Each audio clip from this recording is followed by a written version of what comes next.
te dije adiós. Assalamualaikum warahmatullahi wabarakatuh. Halo pemuda pariwisata, kami dari kelompok 3 akan Mempresentasikan tentang 7 unsur kebudayaan. Di sini kami akan mengambil tema religi, di mana kita akan mempelajari kepercayaan dari suku Tengger. Nah, lokasi yang kami pilih yaitu ada di Desa Gubuk Laka, terletak di Kabupaten Malang, Jawa Timur. Nah, penasaran kan? Ayo saksikan videonya. Desa Gubuk Laka. Desa ini adalah salah satu desa wisata yang ada di Pulau Jawa. Alamat lengkapnya kurang lebih ada di Kecamatan Poncokusumo, Kabupaten Malang, Jawa Timur. Untuk mengunjungi desa Gubuk Laka ini, kita menempuh waktu kurang lebih 12 jam dari kota Jakarta dengan jarak tempuh kurang lebih 890 km melintasi tol panjang Trans Jawa sampai di exit tol Pakis, Kabupaten Malang, Jawa Timur. Bagi kalian yang ingin menempuh waktu yang lebih cepat, bisa menggunakan moda transportasi pesawat dan turun di Bandara Abdurrahman Saleh. Kurang lebih dari Jakarta ke Bandara Abdurrahman Saleh ini kurang lebih menempuh sekitar 1,5 jam sampai 2 jam. Lalu dilanjut lagi dengan perjalanan darat sampai ke desa Gubuk Laka. Untuk unsur 3A-nya yang meliputi amenitas, aksesibilitas, dan atraksi sangat lengkap di desa Gubuk Laka ini. Untuk amenitas di desa Gubuk Laka ini sudah terbilang sangat banyak dan sangat bagus. Mulai dari tersedianya homestay, warung, rest area, toilet umum, tempat ibadah khususnya masjid, dan masih banyak lagi. Untuk aksesibilitas menuju desa Gubuk Laka dan desa Gubuk Laka ini sudah sangat baik. Mulai dari jalanan yang sudah full aspal, lampu penerangan jalan, angkutan menuju desa Gubuk Lakanya, dan fasilitas penunjang lainnya. Untuk bagian atraksinya, tentu saja di setiap desa wisata yang ada di Pulau Jawa ataupun yang ada di seluruh Indonesia memiliki atraksi khusus. Untuk di Gubuk Laka sendiri ada namanya tari bantengan. Apa sih tari bantengan? Tari bantengan sendiri adalah sebuah tari pertunjukan budaya tradisi yang berasal dari Jawa Timur. Dalam konteks ini yang ada di Gubuk Laka, penari membentuk simbol dengan tangannya berupa simbol kepala banteng. Makanya tari ini lebih dikenal dengan nama tari bantengan. Selain itu kita juga bisa menikmati air terjun yang ada di desa Gubuk Laka ini. Ada 3 air terjun utama yang selalu menjadi primadona ketika berkunjung ke sini, yaitu ada Coban Pelangi, Coban Bidadari, dan Coban Trisula. Oh ya, Coban sendiri dalam bahasa Jawa berarti air terjun. Selain bisa melihat pertunjukan tari dan pertunjukan lainnya yang ada di balai desa, tentu saja Malang terkenal dengan apelnya. Maka dari itu salah satu atraksi lainnya adalah pergi ke kebun apel dan memetik sendiri apel dan bisa dibawa pulang. Berhubung tugas ini kami memilih tema religi di desa Gubuk Laka, kami sudah bersama narasumber kami. Narasumbernya adalah salah satu Pok Darwis yang ada di desa Gubuk Laka ini. Beliau adalah orang asli desa Gubuk Laka ini. Perkenalkan, nama saya Iksan.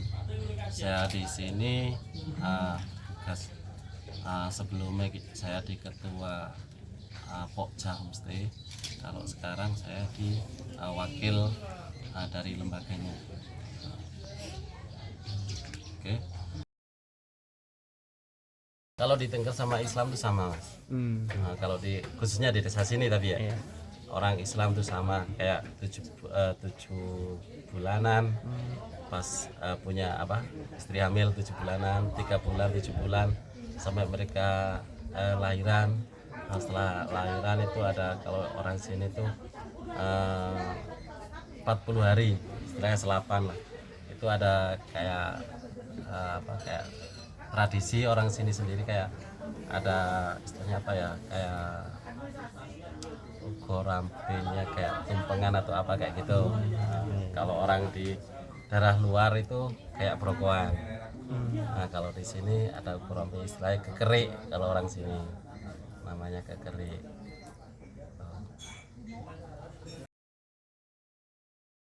Kita nggak ada perbedaan. Jadi kita saling menghargai. Contoh di sini setiap 1 tahun sekali ada Karu.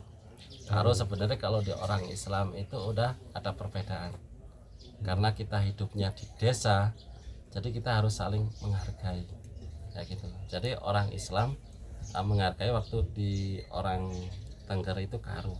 Sama orang Tengger waktu di Islam kayak hari raya, kita tetap saling menghargai kayak gitu. Kalau kepercayaan itu masing-masing.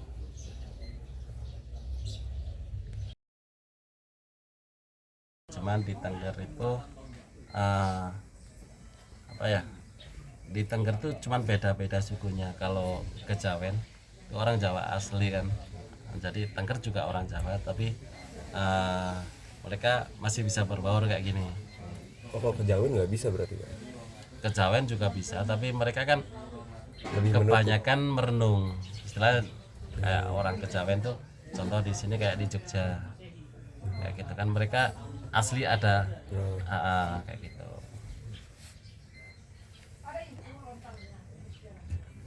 Oke, menanyai. Promo itu nggak apa-apa buat naik, karena kita apa ya, istilahnya menghormati. Di promo tiap hari lalu lalang mobil nggak pernah ada berhentinya. Jadi kita menghormati pas di bulan-bulan tertentu lah, nggak semuanya bulan itu ditutup, enggak. Jadi setiap bulan-bulan tertentu itu di Bromo tutup, biar nggak ada lalu lalang. Dan yang khususnya orang Tengger yang paling kontrol itu biar mereka fokus di kepercayaan mereka.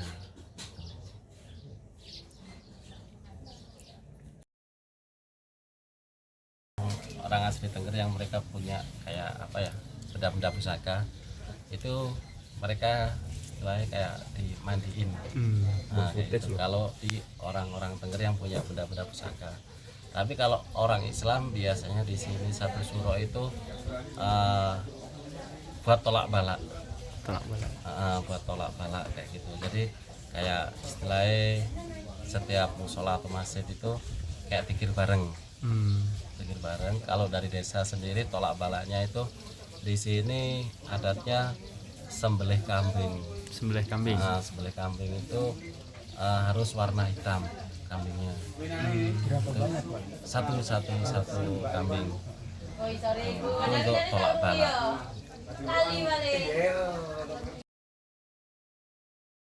Kalau itu orang Tengger itu ada yang kayak sekarang, yang khusus orang Tengger yang sesepuh, tapi kayak sekarang hari Kapitu. Hari Kapitu istilahnya kayak puasa lah kayak gitu, puasa mutis segala macam kayak gitu. Itu menyatu dengan alam kayak gitu. Jadi contoh di sini kayak kemarin malam di sini ada sesajen kayak gitu.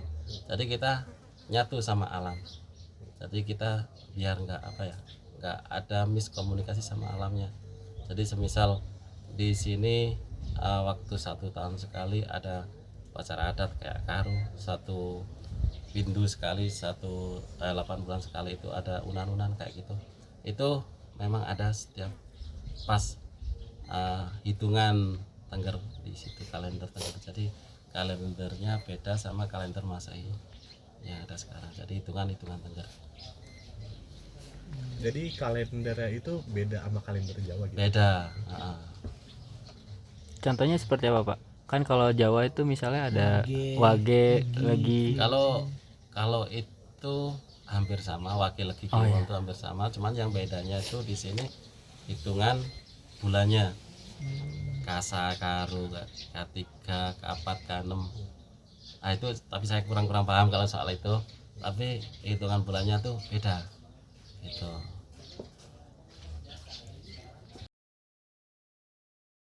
Kalau di sini ada di bawah. Di bawah itu kita kalau dari sini sekitar 1,5 kilo. Jadi hampir di pojokan yang paling bawah itu ada pondok pesantren di sana, namanya Darus Saadah.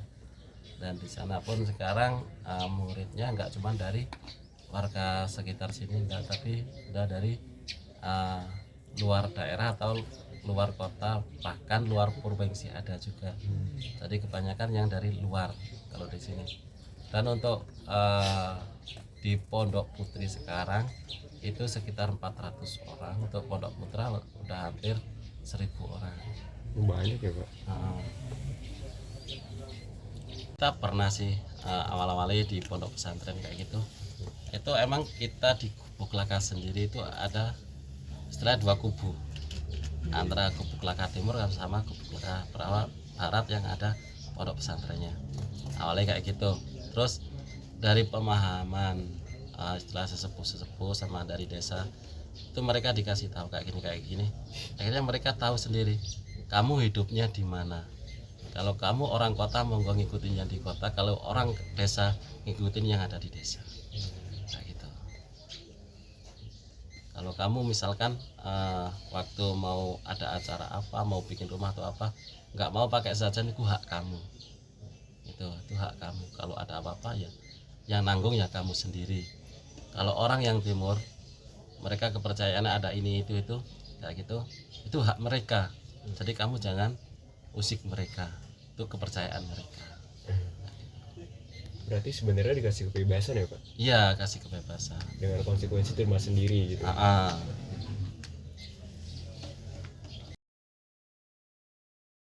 Kalau untuk nilai-nilainya kita kalau kayak contohnya di desa ini udah mayoritas Islam. Jadi kita setiap ada ritual adat kita ngikutin desa.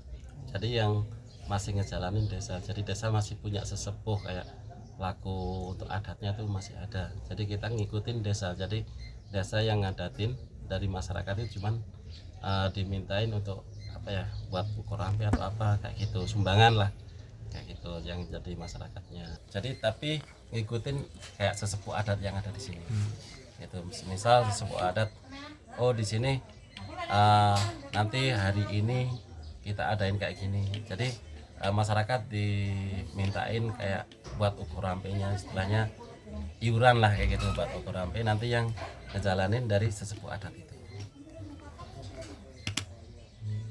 Orang-orang meninggal di sini sama, jadi kayak di Islam itu, jadi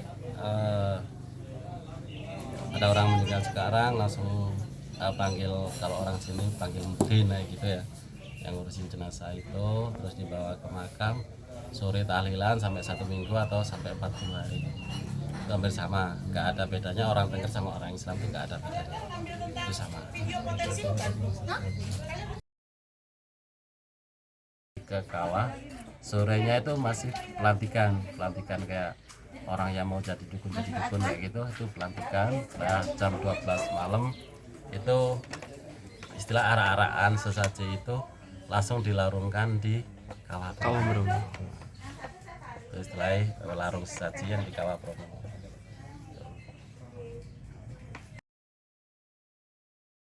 Contohnya seperti awal tadi udah tak bilang, contoh salam. Nah itu nggak ada di agama manapun. Jadi agama Islam pun bisa, Hindu, Buddha, Kristen itu bisa. Jadi kita untuk salam itu semuanya bisa kayak gitu. Jadi untuk salam Tengger itu beda sama salam yang lain. Jadi untuk agama Kristen pun bisa, agama ini bisa. Jadi cuman dari kepercayaan kita kayak gitu. Nah, itu. Terus untuk kita masuknya agama masing-masing itu hampir sama semuanya sih. Kalau agama di Tengger ini nggak ada agama, Tengger ini suku, istilah untuk orangnya lah gitu. Untuk orangnya tuh orang Tengger, agama tuh pribadi ya gitu.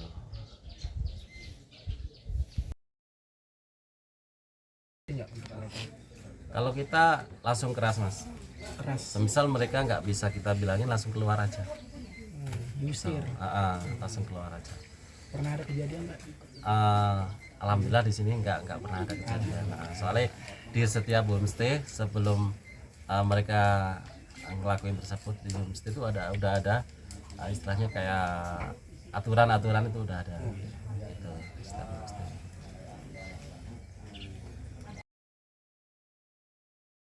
Terus waktu itu kita kenal yang namanya Pak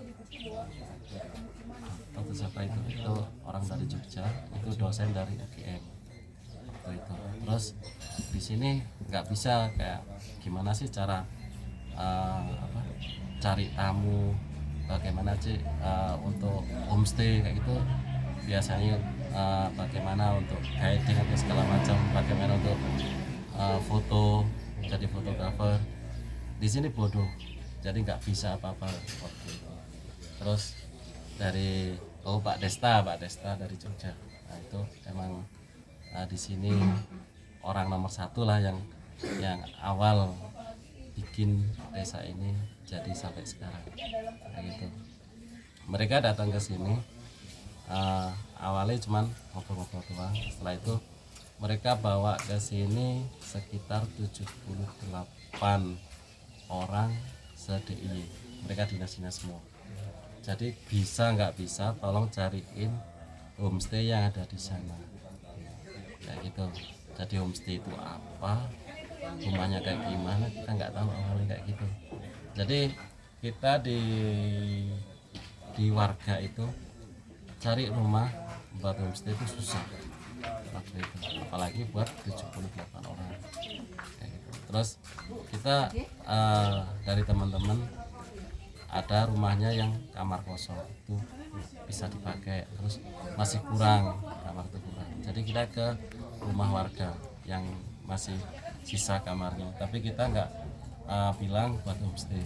Jadi kita cuman bilangnya ada saudara dari Jogja mau ke sini, kalau kamar jenengan ada yang kosong, bisa nggak untuk mereka singgah sebentar di sini, kayak gitu, bilangnya kayak gitu. Jadi mereka sebagian welcome, bisa sebagian nolak kayak gitu. Jadi di sini pertama kita bikin homestay itu dicaci maki sama orang sini. Pertama. Kenapa Pak? Karena homestay kalau orang sini di istilahnya yang ada di angan-angan orang sini, pertama homestay di sini condongnya ke hal yang buruk gitu.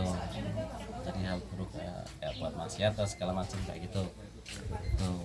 Jadi orang sini bilang kayak gini, ngapain saya bikin rumah ratusan juta kalau buat bikin rusuh kayak gitu, nggak usah kayak gitu. Jadi kebanyakan banyak yang nolak. Jadi awalnya kayak gitu, terus kita pakai yang ada aja dulu, itu sambil kita ya deketin lah di masyarakat, gimana sih di sini ada pariwisata kayak gini kayak gitu. Jadi ada kita bagi-bagi tugas waktu itu, kayak dari ketua lembaga kita waktu itu di Pak Haji Ansori itu datengin setiap kayak di desa ada jamaah tahlil atau jamaah yasin, itu mereka datengin, walaupun di olok-olok kan ya enggak masalah lah, karena kita berjuang untuk desa ya. Sampai sekarang di desa ini ada sekitar 78 rumah yang bisa dibikin homestay. 78. Nah, kurang lebih begitulah tentang Desa Gubuk Laka ini. Bagaimana? Apakah kalian tertarik mengunjungi Desa Gubuk Laka ini? Datang langsung ya teman-teman ke Desa Gubuk Laka ini. Kami tunggu. Pemuda pariwisata, video kami keren bukan? Semoga dengan pemaparan video dari kami bermanfaat untuk teman-teman sekalian. Jika Anda memiliki kritik dan saran, Anda bisa langsung tuliskan di kolom komentar di bawah ini. Mohon maaf apabila ada video dari kami kata-kata yang kurang berkenan, mohon dimaafkan. Putri Titian Aura Kasih, Cukup sekian, dari terima kasih. Wassalamualaikum warahmatullahi wabarakatuh.